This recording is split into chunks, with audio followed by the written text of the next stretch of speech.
مشتاق صاحب اگر میں صحیح ہوں تو آپ لٹرلی جو اتنے سارے لوگ تھے کئی سو اس میں سب سے آخری فرد آپ تھے کہ جس کو چھوڑا گیا ہے. اگر یہ صحیح ہے تو اس کی کوئی خاص وجہ, ایسا کیوں؟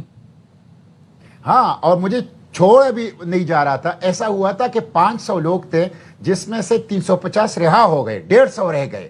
ان 150 میں سے اکثر لوگ ایسے تھے جن کے لیے جہاز جو ہے وہ ارینج نہیں ہو رہے تھے, لیکن ان 150 لوگوں نے, جس میں نیلسن منڈیلا کا پوتا منڈیلا بھی تھا اور جس میں تیاگو برازیل جو لیڈر ہے اس فلوٹیلا کا وہ بھی تھا, وہ بھی شامل تھے. انہوں نے یہ میرے اوپر غیرت کی ایک قسم کی کہ سینیٹر مشتاق کا خطرہ ہے کہ اس کو نہ جانے دیا جائے, اس لیے انہوں نے کہا کہ جب تک سینیٹر مشتاق کو نہیں نکالا جائے گا ہمارے ساتھ ہم نہیں نکلیں گے.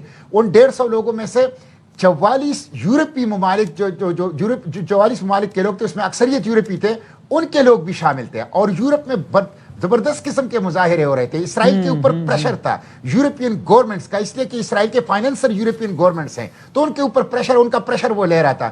تو ان کی وجہ سے جو ہے وہ مجھے نکالا گیا, ورنہ انہوں نے مجھے کہا تھا کہ آپ ڈیپورٹیشن پیپر کے اوپر, ڈاکومنٹ کے اوپر دستخط کریں گے.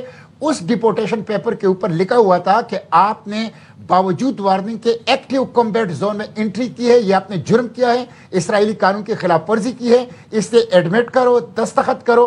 اس کے بعد اسرائیلی لا کے مطابق آپ کو 72 آورز میں ہم اسرائیل سے باہر لے جائیں گے. لیکن میں نے کہا کہ میرا بابائی قوم اسرائیل کو نہیں مانتا, میری سٹیٹ اسرائیل کو نہیں مانتی, میں اسرائیل کو نہیں مانتا, اس کے اوپر میں دستخط نہیں کروں گا. میرے ساتھ رہائی سے ایک دن پہلے یو کے کونسلر نے مجھے 3 گھنٹے قائل کرنے کی کوشش کی, میں نے اس کی بات بھی نہیں مانی. 2 دفعہ مجھے اسرائیلی جج کے سامنے پیش کیا گیا, میں نے اس سے بھی کہا کہ میں اسرائیل کو مانتا ہی نہیں ہوں, تو اس کی قانون کی خلاف ورزی کی بات, یہ تو سوال ہی پیدا نہیں ہو سکتا کہ قانون کو مانوں یا میں نے کوئی اس کی خلاف ورزی کی ہے.